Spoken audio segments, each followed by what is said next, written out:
اعوذ باللہ السمیع العلیم من الشیطان الرجیم من حمزه ونفخه ونفثه بسم اللہ الرحمن الرحیم ربی یسر ولا تعسر وتمم بالخیر ربی زدنی علما ما کان ابراہیم یہودی ولا نصرانی ولکن کان حنیفا مسلما وما کان من المشرکین۔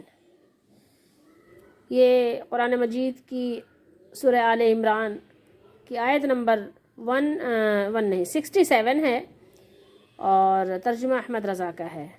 ابراہیم نہ یہودی تھے اور نہ نصرانی ولا نصرانیوں، بلکہ ہر باطل سے جدا کون تھے؟ مسلمان تھے، اور مشرکوں سے نہ تھے، ٹھیک ہے، اور مشرکوں میں سے نہیں تھے، ٹھیک ہے۔ ترجمہ کیجئے کہ ابراہیم علیہ السلام نہ تو یہودی تھے اور نہ ہی وہ نصرانی تھے، بلکہ وہ کیا تھے؟ بلکہ وہ ہر باطل سے، ہر غلط راستے سے، ہر جو ہے یعنی جو جھوٹا، جو گمراہ کن راستہ تھا اس سے کیا تھے؟ وہ جدا تھے۔ وہ کون تھے؟ ہر طرف سے یکسو ہو جانے والے، ہر طرف سے ہٹ جانے والے، ہر طرف سے کنارہ کشی اختیار کر لینے والے حنیف تھے وہ نا۔ ہر طرف سے کیا تھے؟ اپنا منہ موڑ لینے والے حنیف تھے۔ کیوں؟ اس لیے کہ رجوع اللہ کرنے والے تھے۔ وہ صرف اور صرف ان کی نگاہ کہاں تھی؟ اللہ کی طرف تھی۔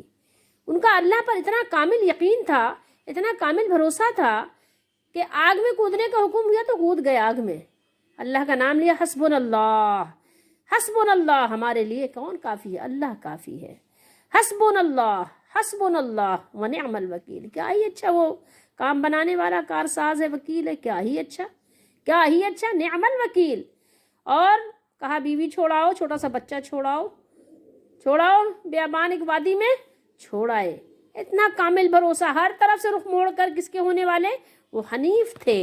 ابراہیم علیہ السلام حنیفا من مسلمہ، ہر ایک سے وہ جدا ہو کر صرف ایک اللہ تعالیٰ پر بھروسہ کرنے والے، حنیفا مسلمہ، نہ اپنی پرواہ، نہ بیوی کی، نہ بچے کی، نہ باپ کی، نہ کنبے کی، نہ خاندان کی، نہ بستی کی، نہ معاشرے کی، نہ سماج کی، کسی چیز کی پرواہ نہیں۔ پرواہ ہے تو کس کی؟ اس اپنے مالک کی، جس نے پیدا کیا، جس نے یہ زندگی دی، جس نے اس زندگی کو جینے کا سلیقہ دیا، بس پرواہ ہے تو صرف اسی کی ہے۔ حنیفا مسلمہ، ہر باطل سے جدا وہ کون تھے؟ مسلمان تھے، ٹھیک ہے۔ اور وہ کیا تھے؟ وما کان من المشرکین۔ صرف یہی نہیں کہا گیا کہ وہ صرف حنیف تھے اور مسلمان تھے، نہ صرف حنیف کہا گیا بلکہ وہ مسلم بھی تھے، فرما بردار تھے، ہر بات کو ماننے والے تھے، ہر بات کو بہت فرما بردار تھے، اوبیڈینٹ تھے وہ، ٹھیک ہے۔ وہ بہت زیادہ بات ماننے والے تھے، کس کی؟ دنیا والوں کی نہیں، اللہ کی۔ وہ کیونکہ حنیف پہلے ہی ذکر ہو گیا نا، وہ حنیف تھے اور مسلم تھے، اور وہ نہیں تھے۔ دیکھیں طاغوت کا انکار کتنا ضروری ہے کہ ساتھ ہی ساتھ اللہ تعالیٰ نے ذکر بھی کر دیا، یعنی کہ ہاں ٹھیک ہے میں تو اللہ کو مانتا ہوں لیکن تم نہیں مانتے تو ڈزنٹ میٹر، کوئی ایسی بات نہیں، کچھ یہ بات میٹر نہیں کرتی، ہمیں کیا ہے، تم اپنا حساب دو گے، ہم اپنا حساب دیں گے۔ یہ بھی بات نہیں تھی۔ کیا بات تھی؟ یہ ان میں سے تو نہیں تھے لیکن ان کا شدت کے ساتھ رد بھی کرتے تھے۔ ساتھ ساتھ اللہ تعالیٰ نے یہ بھی ذکر فرما دیا، ساتھ ساتھ کیا ذکر فرما دیا کہ وہ مشرکوں میں سے نہیں تھے بلکہ مشرکوں کے ساتھ بغاوت کرنے والے تھے، رد کرنے والے تھے۔ قرآن نے جگہ جگہ ان کی یہ شان، ان کی یہ خوبی بیان فرمائی، وما کان من المشرکین، وما کان من المشرکین، اور وہ مشرکوں سے نہیں تھے، وہ مشرکوں میں سے نہیں تھے، کوئی ان کا لینا دینا مشرکوں سے نہیں تھا، کوئی ان کی جو ہے بھائی چارہ، کوئی دوستانہ تعلق ان کا نہیں تھا۔ کس سے؟ ابراہیم علیہ السلام کا مشرکوں سے نہیں تھا۔ سمجھ رہے ہیں بات کو؟ یہ اللہ تعالیٰ نے یہاں ذکر فرمایا۔ اچھا، پچھلی آیات سے اس کا کچھ تعلق، کوئی ربط ہے؟ بالکل ہے۔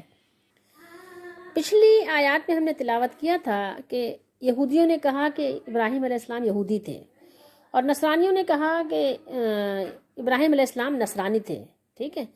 جیسے کہ ہم نے یہ بھی کہا کہ ہمارے زمانے میں کہتے ہیں نا کہ نعوذ باللہ استغفر اللہ، پچھلے لوگوں کو کہ وہ حنفی تھے، کوئی کہتا ہے نا کہ قادری تھے، کوئی کہتا ہے، مطلب اس طرح کی باتیں اب اپنے بزرگوں کے متعلق لگاتے ہیں تاکہ ان کا اپنا جو مسلک ہے وہ اس کی ویریفیکیشن ہو جائے، ٹھیک ہے، وہ اس کی اتھارٹی ہو جائے، وہ سمجھ جائیں لوگ کہ ہاں یہ تو بہت ہی یعنی اوتھینٹک یعنی فرقہ ہے، کیونکہ اس کی نسبت وہ بہت آگے سے لے جاتے ہیں، ٹھیک ہے۔ کہتے ہیں نا قادری کسی کو۔ اچھا، ایک چیز اور بھی ایک شامل کی ہے، کیا؟ بڑی تعجب خیز ہے، ٹھیک ہے۔ تعجب خیز کیا ہے؟ حیرت انگیز، امیزنگ، کہ آپ یہ دیکھیں گے کہ بہت سے لوگ کیا کہتے ہیں کہ اس ہمارے پیر کا سلسلہ جو ہے نا وہ 4 سلسلوں سے جڑا ہوا ہے، ٹھیک ہے، اور پھر نام بتائیں گے قادری، نقش بندی، سہروردی اور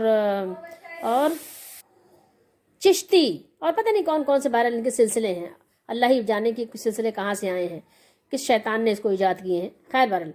تو اب آپ دیکھیے کہ اس طرح کی باتیں انہوں نے مطلب گڑھ رکھی ہیں۔ تو اسی طریقے سے یہود و نصارہ کا بھی طریقہ تھا، وہی طریقہ ظاہر ہے اس امت نے اڈاپٹ کیا ہے، کوئی نیا طریقہ ایجاد نہیں کیا، بلکہ اپنے مطلب جو ان کے بڑے تھے، جو ان کے گرو تھے، انہی کے طریقے کو انہوں نے اڈاپٹ کیا ہے، ٹھیک ہے۔ اچھا، تو ان کا طریقہ کیا تھا کہ اسی طریقے سے انہوں نے بھی یہ کیا تھا کہ ابراہیم علیہ السلام کو وہ یہودی کہتے تھے، وہ نصرانی کہتے تھے، وہ یہ کہتے تھے، وہ اللہ تعالیٰ نے ان کو تنبیہ کی کہ بھائی ایسی بات کیوں کہہ رہے ہو، تو تمہاری کتاب، تمہارا دین تو بعد میں آیا، وہ بہت پہلے گزر چکے، ٹھیک ہے، ہزاروں سال کا فاصلہ ہے تمہارے دین میں اور ان کی جو ہے گزرے ہوئے، تو کہاں سے یہ بات آ گئی کہ وہ یہودی یا نصرانی تھے؟ تو اللہ تعالیٰ نے ان کی بات کو پہلے تو رد کر دیا، پھر آگے اللہ تعالیٰ نے بتایا کہ بھائی وہی نہیں تھے۔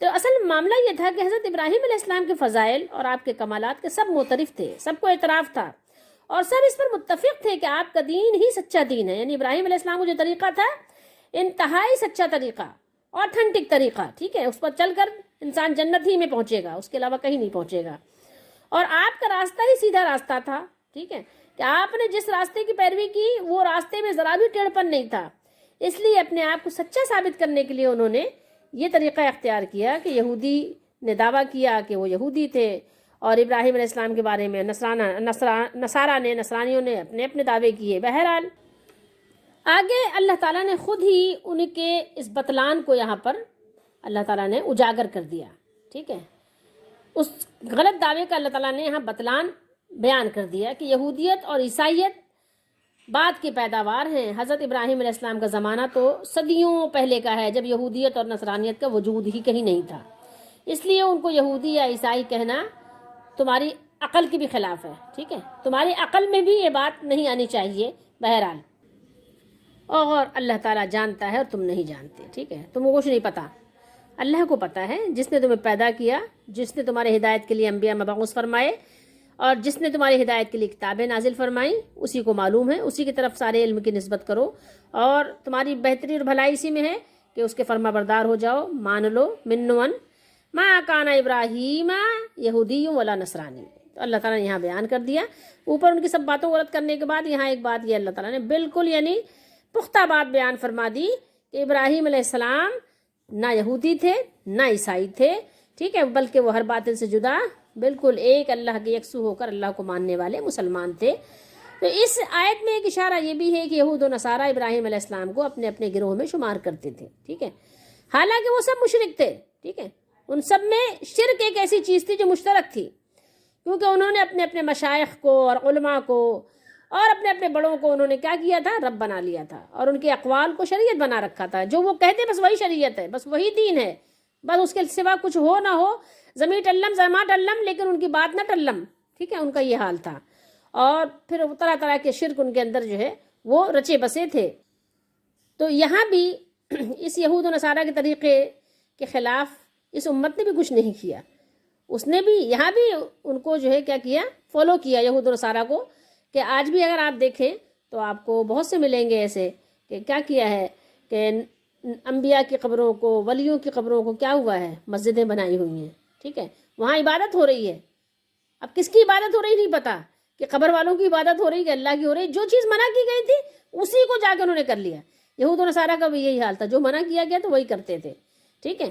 تو اب جو ہے آپ دیکھیں تو اس دور کے جو لوگ ہیں ان کا بھی کچھ حال اس سے جدا نہیں ہے، لیکن نبی کریم صلی اللہ علیہ وسلم کا حال کیا تھا، ما انزل اللہ کے نازل کردہ دین پر آپ چلنے والے تھے۔ اچھا، اب آگے دیکھیے